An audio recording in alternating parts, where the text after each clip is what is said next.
Jai Hind, viewers. Welcome back to another one of our recordings with one of our members from MRO Digest Forums. We are doing a series of recordings uh, because we have just completed 1 year as a forum or a group of people together working towards the MRO contribution towards India's defense industrial base and anything related to technology which we know. Today we are very happy to have with us one of our members who has been with us right from the beginning, very almost from the beginning, I would say. Very soon after the forum got together, he joined us, and he brought to us a lot of experience from already having been in a consultative role, and we gained from that. And when it was suggested that let's do our first webinar, so he came forward and gave an excellent webinar on 3D printing, which was given on the 9th of November last year. And I commend that to you. There's a wealth of knowledge and information in that webinar. It was very well attended. You may like to have a look at it. So to introduce him to you viewers, Group Captain Ashok is a techno-commercial soldier turned into a salesman with an excellent communication, presentation, and negotiation skills.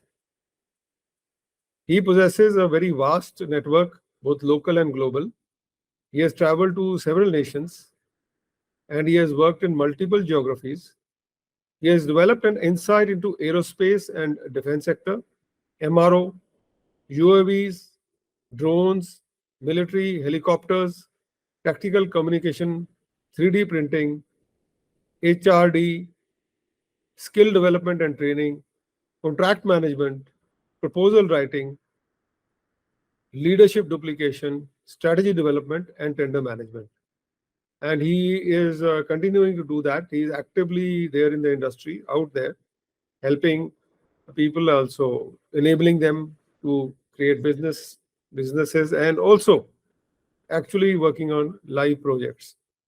So with that introduction, may I request now Group Captain Ashok to give his views about what he feels about his participation in our forum almost for a year now.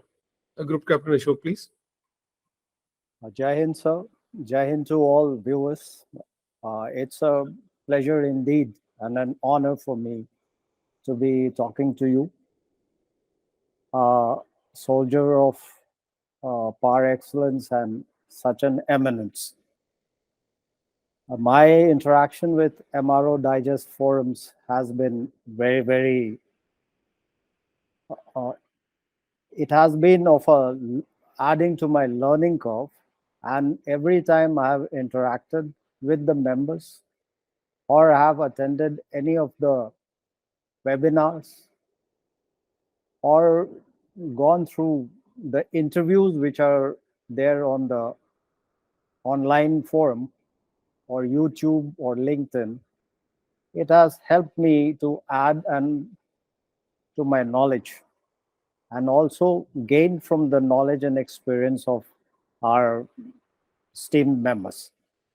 The forum has been growing, and I'm sure with the endeavor which is going in, and especially the efforts put in by General Matharu, and of course Rahul and rest everybody, where I find that everybody in the forum is a gem, and they are dazzling when I look at them, and I feel almost like a pygmy when I look at such luminaries in the forum. And I'm sure this is going to bring in a great forward traction in the right direction in coming times. If there's anything else, sir, you would like me to talk upon, particularly in terms of my tryst with MRO forums for the last year or so? Yes, yes. Yes, most certainly. In fact, from our interactions, what has come through that, of course, you have a perspective on a very large number of,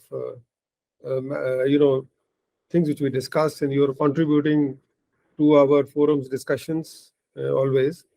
But one particular field where you stand out as having special expertise to me is 3D printing. Now, I also feel that the 3D printing, the way it can be tapped, the way it can be used, especially to uh, address gaps in critical supply chain issues and to deliver when it is really needed.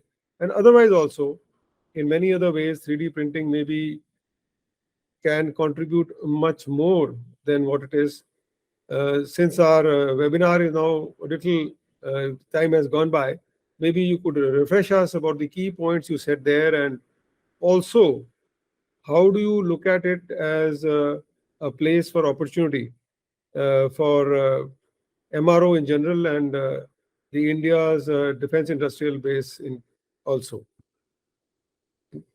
Thank you, sir. Thank you very much. 3D printing or additive manufacturing. Per se, I have been working on this vertical for about last 6.5 or 7 years now. I was trained by a company called Stratasys, which is a pioneering company in this field of 3D printing. Though it's named as a disruptive technology, but has been in place for last 4 decades now. Of course, today it has graduated from prototyping to functionality. I personally feel that our armed forces can very much benefit from this in terms of addressing critical supply chain management issues, especially in operations.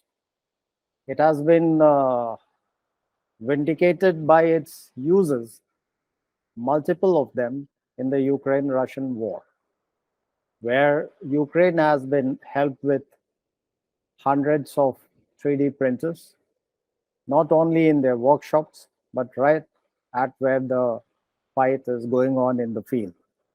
So it's something where you can get on demand a spare part. I would start from the training per se. Armed forces, you start with training and you continue training till you actually get a opportunity, unfortunately or fortunately, to get into the war.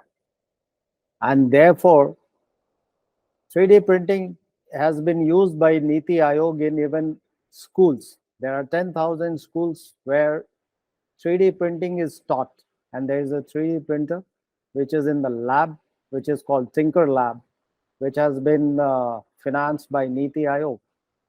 So I do not have to overemphasize as how it is of use, when it can be of use to a training institution, which is a primary or a secondary school.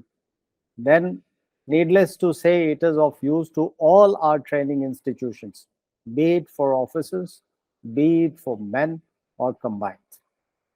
From there onwards, what I would say is that we have a mindset. All of us have, and mindsets are tough to be broken. And in the armed forces, you have got a young officer who would have no service of the age of 21 or 22, while a person who would be at the helm of affairs taking decisions, he is roughly about 6 decades on this planet. And therefore, what is contemporary today may not be what is very well understood or appreciated at the top echelons.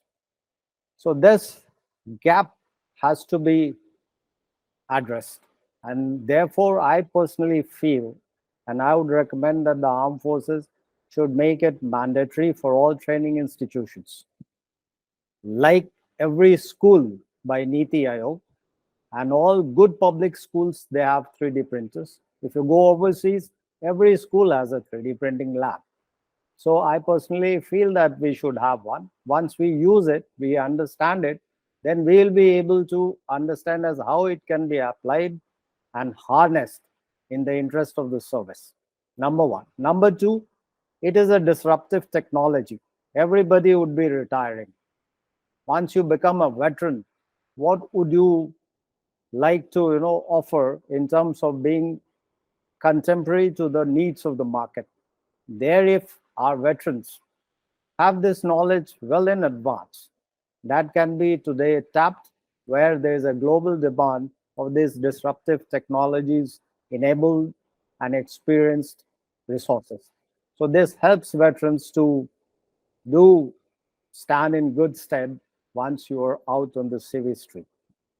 So- And to that extent, I'm sure nothing is sacrosanct, nothing is 100% going to give you answer, or it is not a panacea kind of a thing for a solution for everything. But till you do try it out, try it professionally. Like, for example, somebody tried a 3D printed part for a tank, and I'm aware that it broke the moment they started whatever subsystem it was. I think it was in the gearbox. They stopped it immediately, and so that it doesn't get to damage rest of the parts. But here, if we do some kind of analysis as why it happened, and 100% sure there was a lack of understanding of how a 3D printed form fit cannot be a functional fit. So it has to undergo certain checks and balances, and that is where professional training is needed, appreciation is needed. And once that is there, then I'm sure we have Jugaad technologies, we have innovations, we have creative minds, and I'm sure we'll be able to harness it in multiple ways, which probably could be novel for the 3D printing domain globally. So this is what I would like to say, that let's embrace the technologies, and it should start from the training institutions per se. Thanks, sir. I couldn't agree with you more because, like it was evident for me also, it's been a new thing. I heard about 3D printing, but when I, sat through the webinar which you gave, and in great detail you brought out what all is possible with this, I feel it's something amazing. And I agree with you because if you are putting it in the training establishments, then all the people who are going through the training establishment, get the benefit of seeing that machine, and it gets factored into their thinking, and in future, especially in a crisis, they can do wonders with it. And sometimes it's been my experience also that when you are in a bind, a small component which may be otherwise looking very innocuous, it's just something very small and otherwise somebody not very impressive, but the whole system may be coming to a halt because of the lack of that component. And if you can produce it at the time of decision, it really is a game changer. And so I totally endorse this thing. And viewers, as I mentioned, you must listen to this webinar, which we had uploaded, which was the 9th of November last year. But we have the link to Group Captain Ashok's LinkedIn profile in our show notes. And he is our foremost expert from our group on 3D printing. If you have any clarification on it, you are most welcome to get in touch with him. He will certainly help you. So thanks for that update on your thinking on 3D printing. Now, Group Captain Ashok, because you have been with us now for some time and you have seen the group very closely, the way, well, it's been there for a year and it looks like it's going to be, further being able to do something. In your view, could you give us some pointers as to what you feel is the way forward for MRO Digest Forums? Group Captain Ashok, please. Thank you, sir. They say that for everything in this world, there are two births. One is firstly in the mind and then actual in reality. So I must congratulate you, sir, for envisioning and giving that first birth in your mind.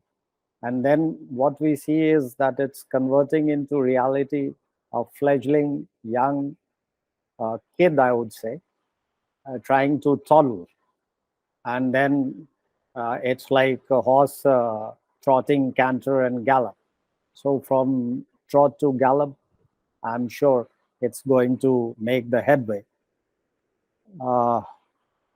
So coming to this MRO forums, MRO Digest forums, about the members, I have coined the members as those who possess 3 E's. And 3 E's stand for experience, education, and erudition. Now, all these three of each individual, once put together, it makes a formidable resource.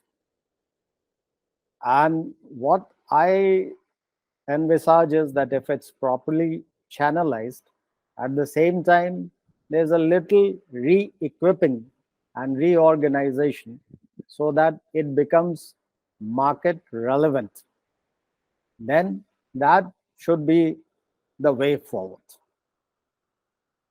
Now, looking at what should be the goal of MRO forums, it has been already discussed, but this is my personal thought process. Somebody said that what can be measured can be improved, and the goal should be one-liner.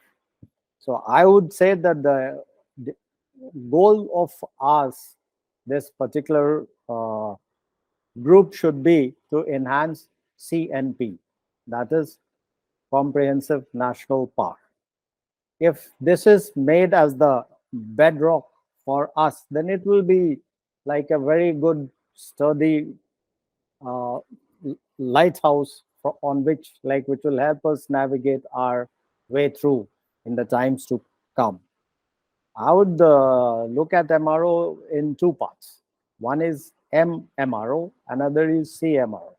M means military MRO, and C is for civil MRO. Now, there are two MROs. They have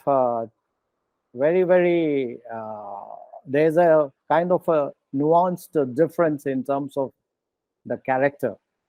So for military MRO, what is the important is the operational readiness. We are war fighting, and therefore what it takes to get our weapons and troops moving, that is most important. Cost comes next.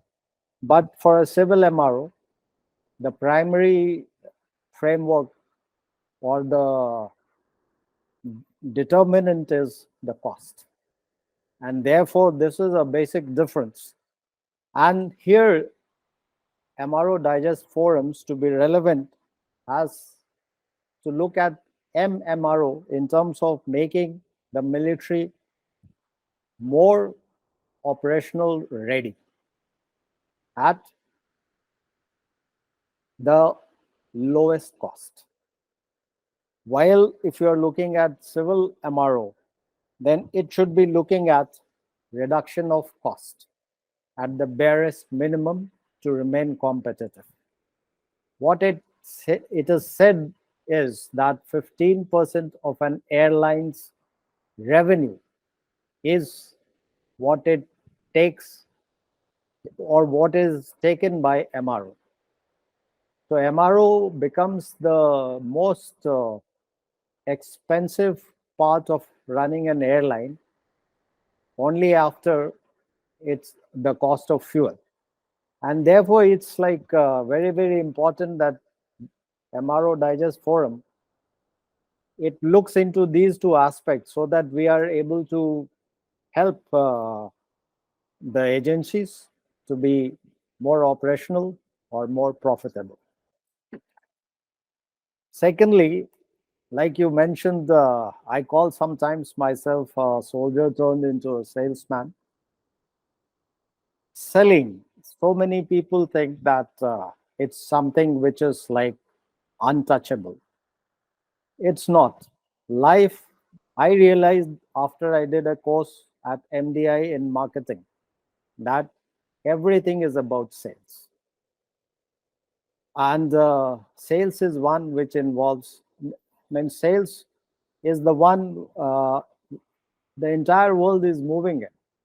So if Ukraine had to fight with Russia and Russia had to fight with Ukraine, so ideas have been sold out at different levels and different echelons to be finally brought into reality where people are fighting a pitched battle.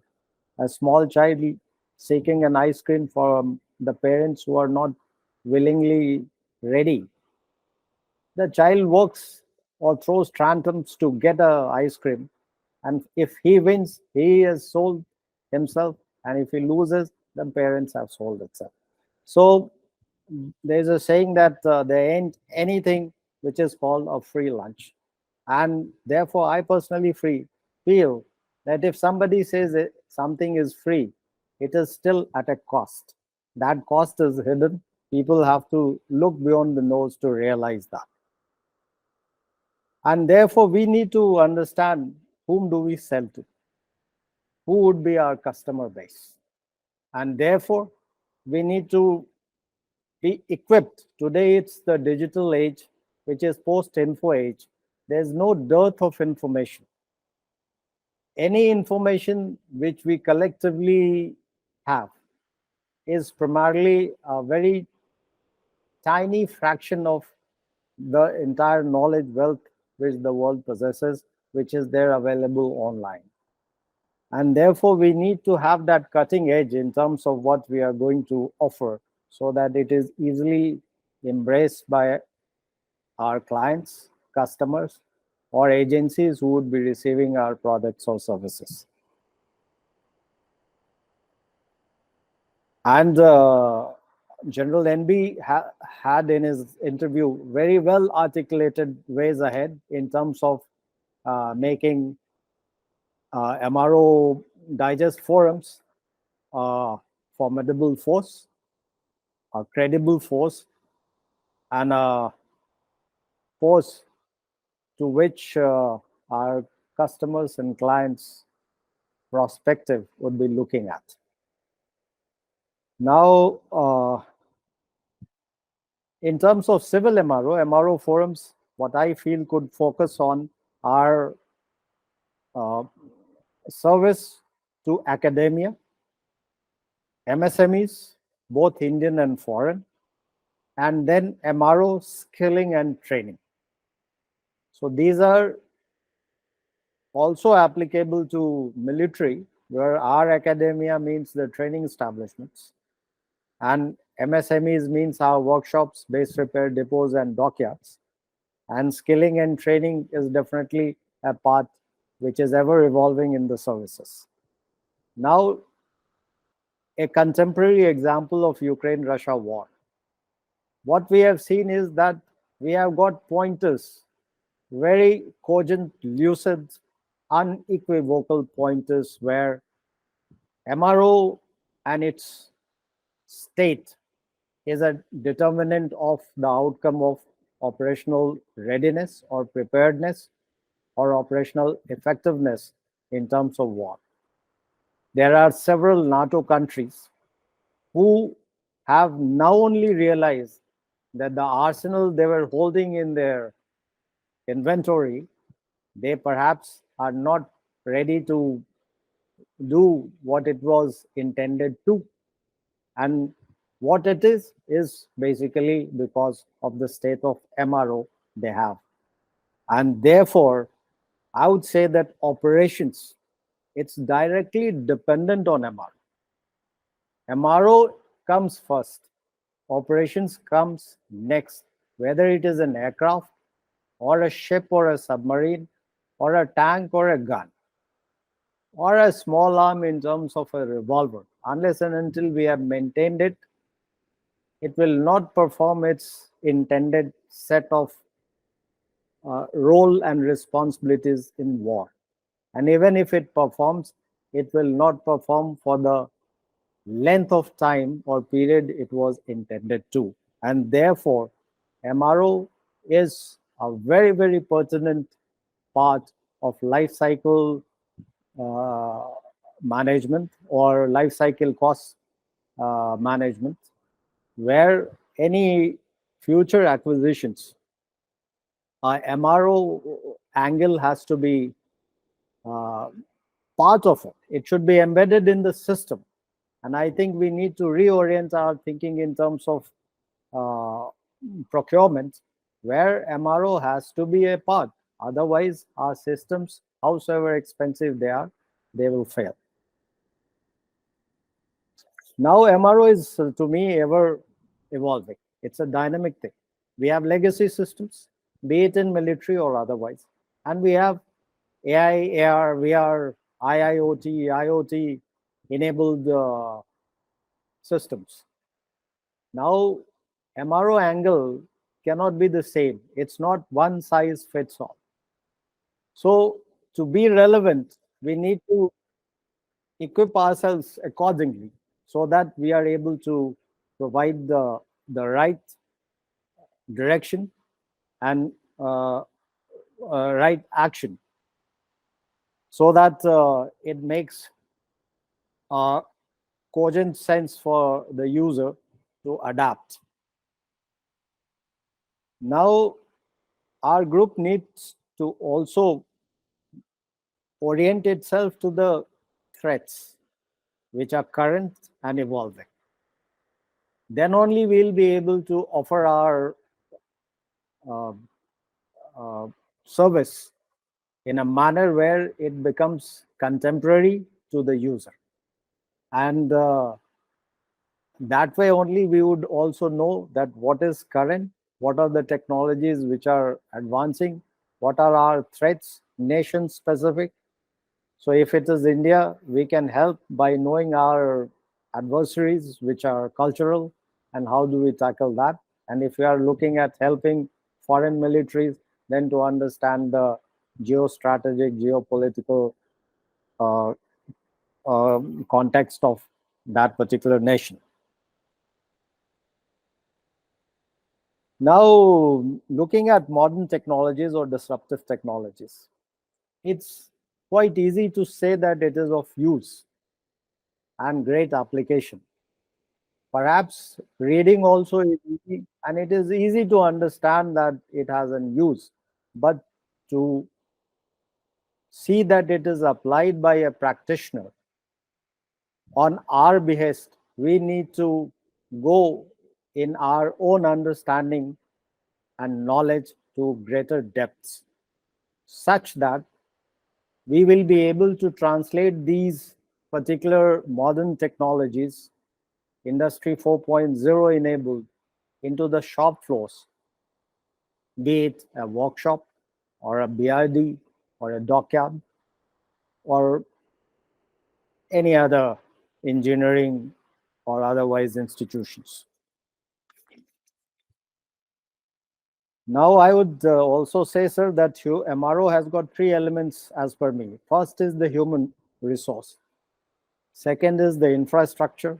And third is supply chain management. Now, all these three, they have an overarching role of digital technology. And therefore, this digital technology is aptly applicable to be it human resource management, infrastructure management, or supply chain management. And it has been proved in many, there are several case studies, both in India and overseas, that once you use these IIoT or IoT enabled operations, and one which was very aptly conveyed by Brigadier Vijay in terms of operations and MRO activity in Suzlon, it's clear that this is the way to go. And in order that we are a military which has the cutting edge to overwhelm our adversaries, we have to be riding these edge and we can't be trailing behind. And therefore, this is something which has to be populated. And one challenge when you bring in a new technology to any customer, be it military or civil, is the knowledge gap. Say, if I have been working in a workshop, I have been doing the same thing over and over again, and I am not aware as how a new technology can enable me. Then when somebody brings in there is a natural resistance which is akin to Newton's first law of inertia, which is very tough to be broken. And therefore, a lot of legwork has to be done in upgrading and updating the user's awareness. And there, MRO Digest Forums can envisage a very good role. Looking at DPP 2020, that's the latest for procurement for military. Since the DNA of our MRO is military, so I'm more focused on military. And I'm sure that to go and inundate the civil MRO forum, it will take much more efforts and work to be there. So this DPP has envisaged that MRO can be also a part of offsets. And there I see, especially for Russian platforms, we do not have something of that sort in India. Boeing, Airbus, they have tied up with companies like Airworks. Airworks and Boeing is maintaining MRO for BBJs, VVIP aircraft under the inventory of Indian Air Force, and PATIs, which are surveillance aircraft of the Navy.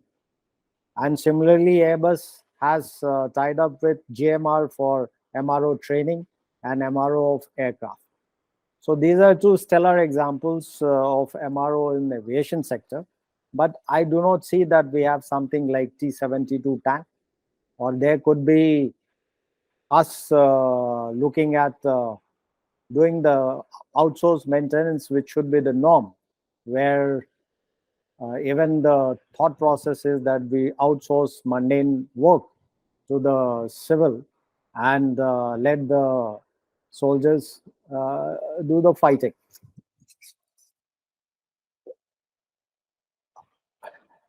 And here I personally feel that our forum should also engage with the serving military practitioners.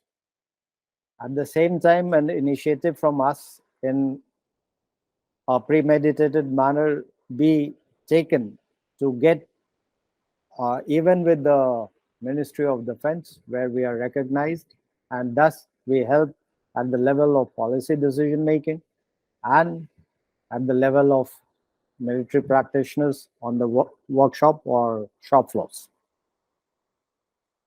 Human resource. I feel that veterans and Agniveers, which are going to be coming in the civil street from 3 years or 3.5 years from now, they are national assets. As of today, if some analysis is done, this national asset is not being harnessed to its max potential.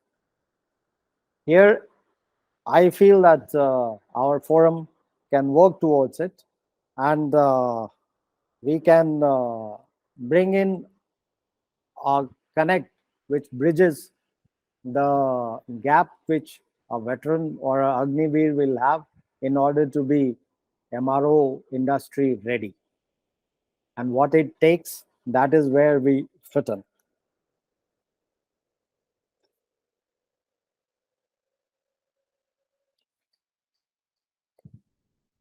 And therefore, our step should be to make our forum credible, sustainable, and scalable.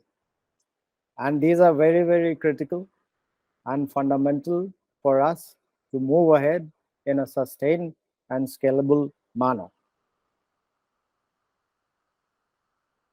Now, there is a gap between civil MRO and military MRO.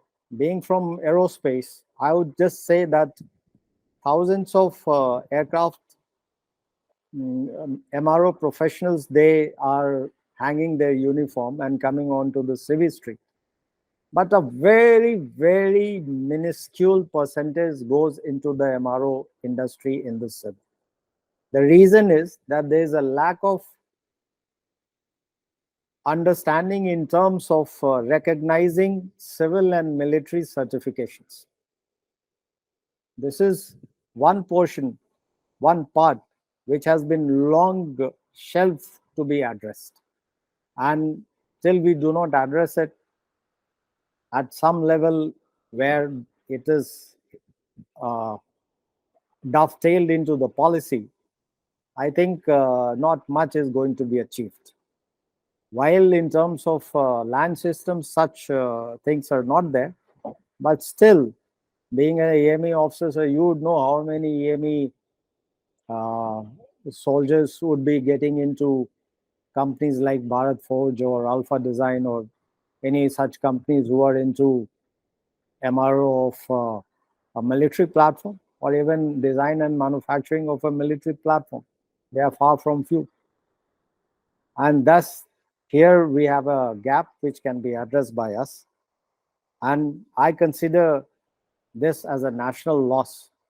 And here, if we button, we can add to the enhancement of GNP. Now, there are two challenges. One is that MOCA, that is Ministry of Civil Aviation, recognizes military certifications. So two ministries, they may are not on the same platform. So that is a work in itself, and it may take time. But one which I think could be rather easier is for our military establishments, like say EME aviation schools or our training institutions, they work the syllabi so that the boys and the girls who are there, they can get the knowledge needed for going through the DGCA certification norms. And thus, till their interoperability is achieved, the boys and girls at least will have that.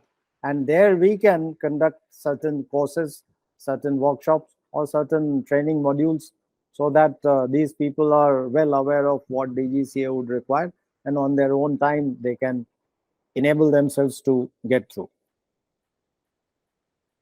So I personally feel that there are establishments already in place like DGR, MOCA, service headquarters, our own MRO organizations, and civil MRO organizations.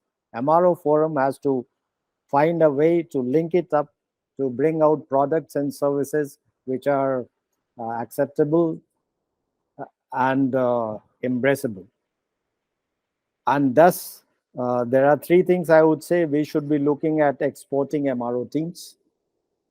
We should be also looking at creating MRO hub for MRO of foreign military platforms.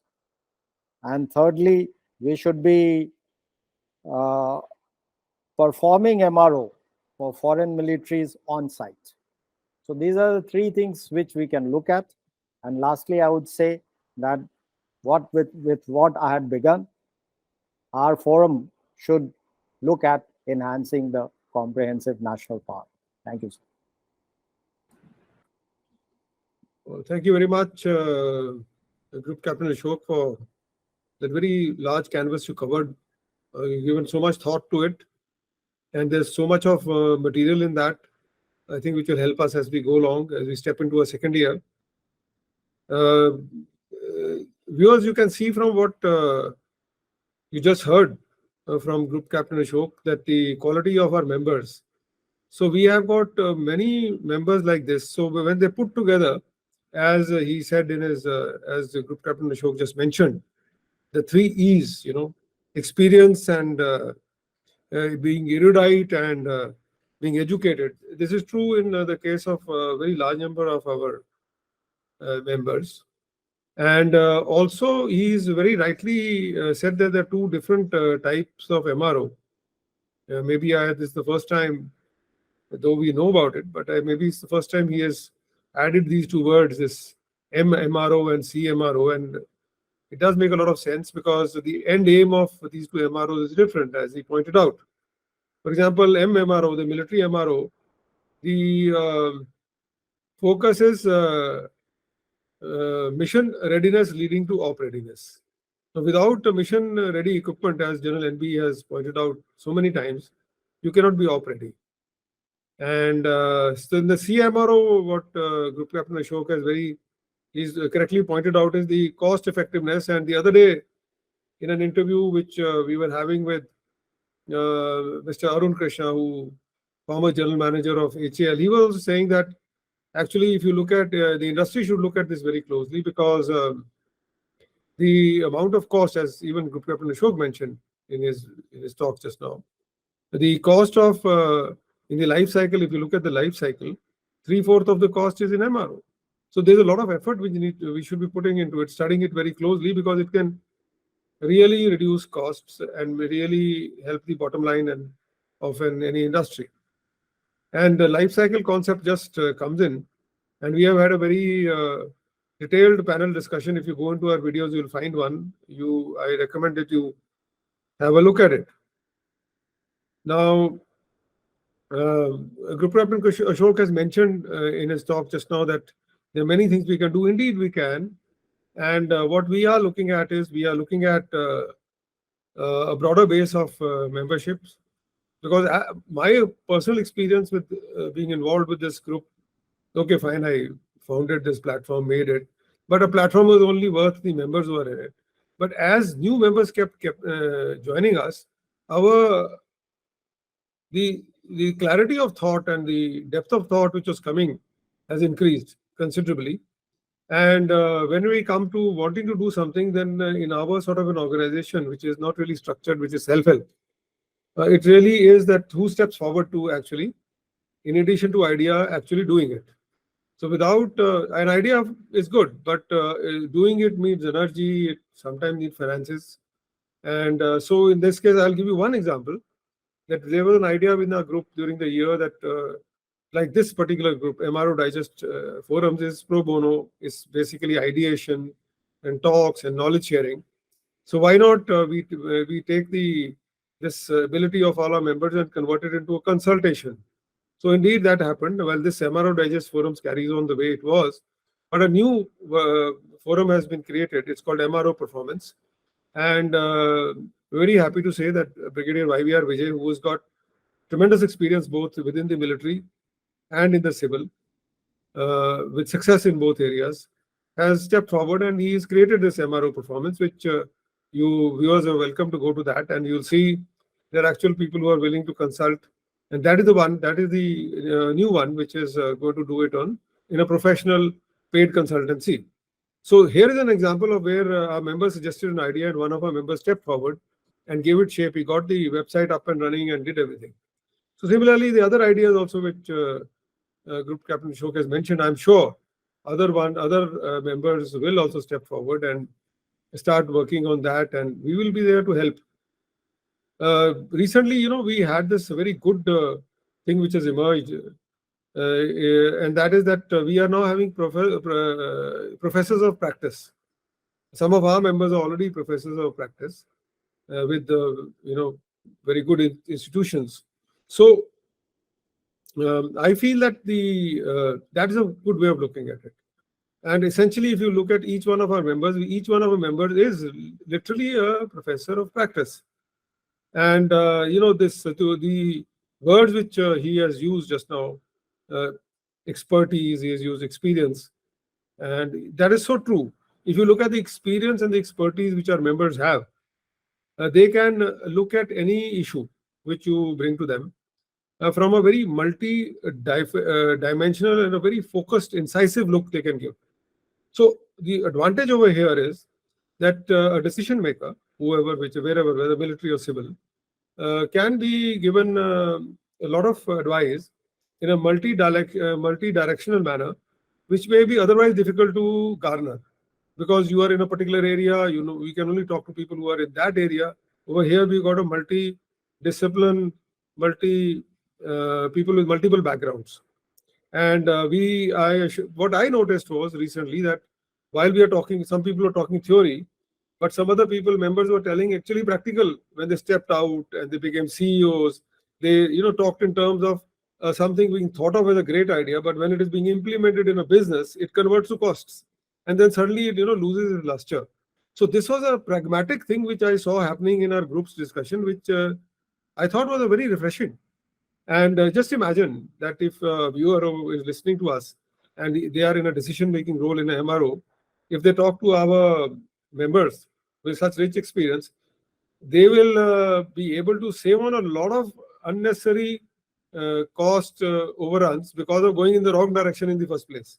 Because these people over here with 30, 40 years of experience, both in civil and in military, can really give you some very pragmatic thinking. They can do some pragmatic thinking, focused thinking.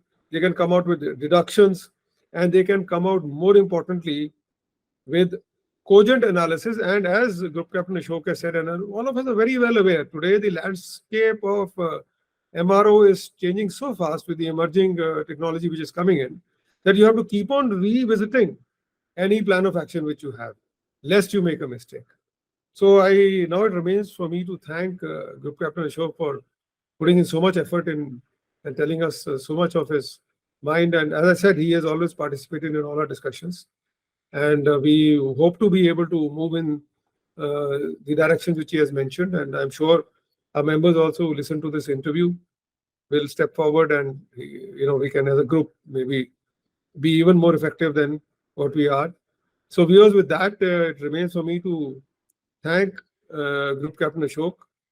And as I mentioned earlier, the links to his profile and our other links are there in the show notes below. And you're welcome to get in touch with us or with him directly if you want to know. If you feel the content of our channel, YouTube channel, is something which is useful to you, do subscribe to it. We look forward to having you back with us in the future. And as I mentioned, we are a platform for MRO professionals. And if you are an MRO professional who wants to contribute to nation building, as Group Captain Ashok just mentioned, we feel MRO can contribute to comprehensive national power. So if you feel that you want to be a part of a group, just you're welcome to join. There is no membership charge; it's free, and we would be delighted to have you as our member if you so choose to become. And now, once again, I would like to thank Group Captain Ashok for his time and his very well thought out views and the recommendations which he has made for our forum. And I thank him, and I thank you, viewers, for being with us. Thank you very much. Jai Hind.